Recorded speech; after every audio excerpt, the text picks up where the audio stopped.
Tara, mag-house tour na naman tayo. House tour number 4. Ito yung nasa labas. Papasok. Papunta sa elevator. Ito yung door niya.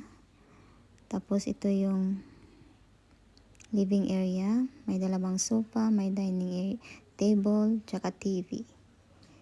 Maliit lang yung living area niya. Tapos, pupunta tayo sa kitchen. Si Yasin nauna na. Kitchen daw to. Dito, ito yung kitchen.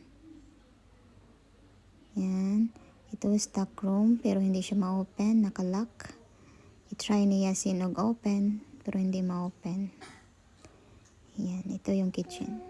Ito yung maliit na terrace sa kitchen. Pwedeng magsampay dito. May dalawang sampayan.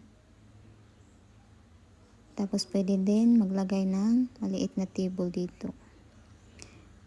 Pero mostly sampayan. Ito papunta sa first room.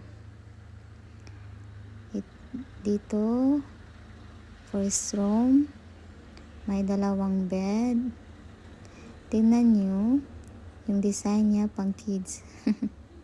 Ito, second room. Yan. Itong dalawang room, hindi siya attached bathroom. Pero, may bathroom siya dito sa gitna. Ito yung bathroom niya. May maliit din na shower, pang shower. Then, ito yung pinakamalaking room. May attached na bathroom. Ito. Diba? Ganda ng design niya. Yan lang yung natin, house tour.